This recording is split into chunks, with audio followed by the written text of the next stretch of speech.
be starting with the recent past.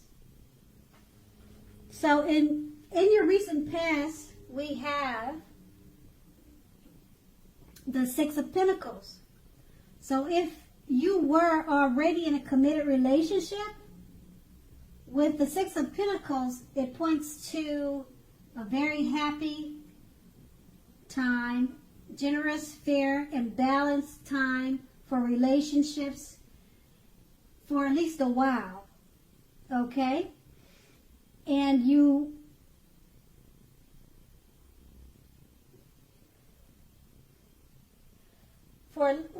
it could have been for a while or a long time.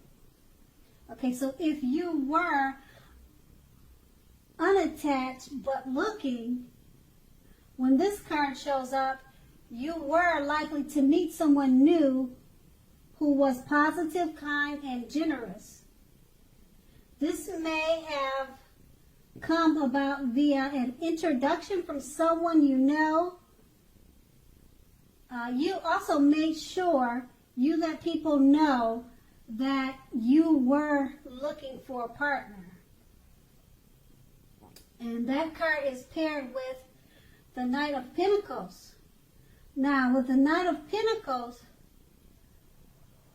this card points to responsibility and also duty that is a part of any love relationship.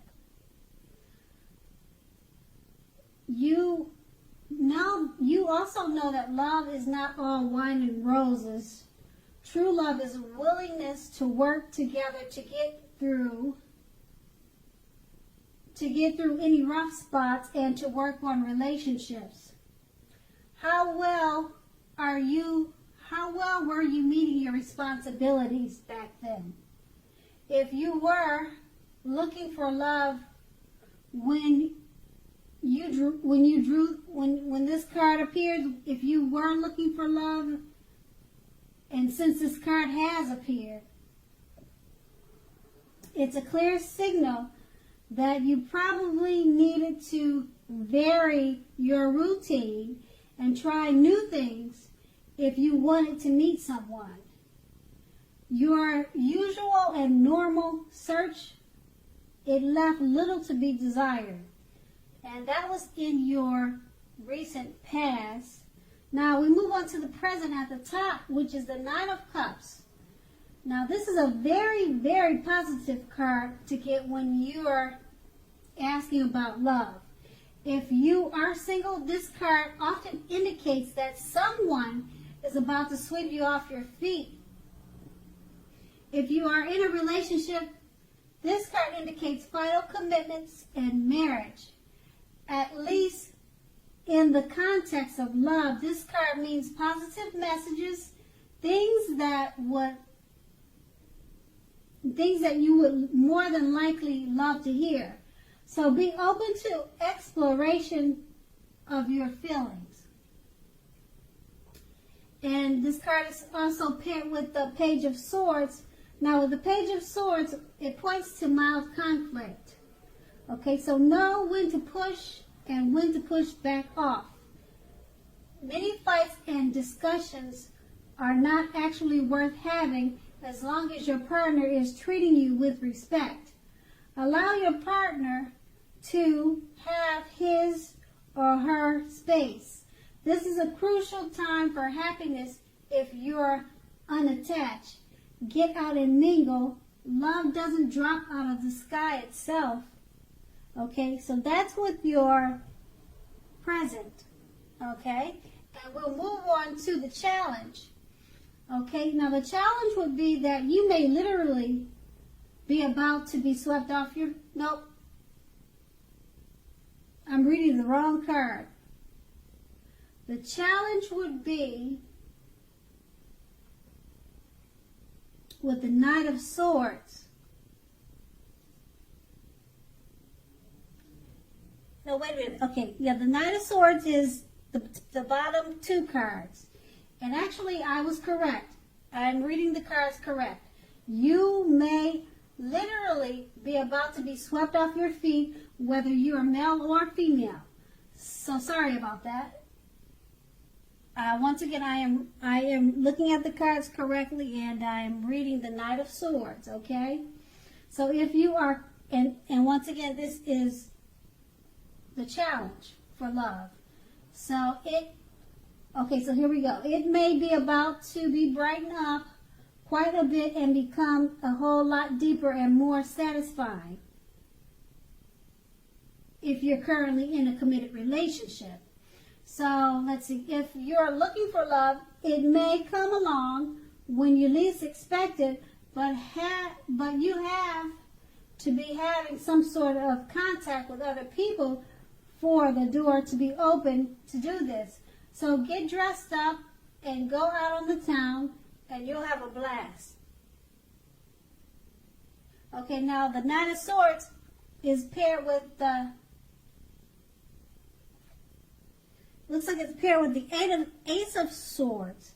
So with the Ace of Swords, in terms of love, this can mean that you are ready to start something new. And if you're currently in a committed relationship, it can indicate that there's something about this relationship that you will choose to put to a stop. Don't hesitate to speak your mind. If something in a relationship is hurtful or bad for you, you lose your partner because you say so, you haven't really lost. Just remember that. You just remember that you haven't really lost. You are being guided towards a relationship that's much better for you. So go ahead and speak your mind and tell the truth, Capricorns. So next we move on to we're going to move on to the outcome, and they're the cards to the right. Okay, and it starts with the Five of Swords. Okay, so with the Five of Swords, unfortunately, when the Five of Swords appears, conflict is near for certain. Okay, conflict is very near. Things may not work out as you would hope with a love relationship, but think calmly and carefully about what your deal breakers are in a relationship. Be honest with yourself first, then be honest with your loved ones. Accept the reality. Okay? And then the card is paired with the Five of Cups. Now with the Five of Cups, in a love relationship, you are in a love relationship, you may have just ended or maybe about to start the process of ending a love relationship. What you need to do is realize that all is not lost. You're probably not ready yet to move on to a new relationship. Give yourself some time and space, then get back out there. There will come a day when you realize that the reason this relationship ended was to get you to a place where you really need and want to be. Okay, so which is a place where a relationship that really works for you and works well. And that's going to be your outcome. Okay, Capricorn, I hope it's a great month for you. Thank you so much for watching, and have a great day.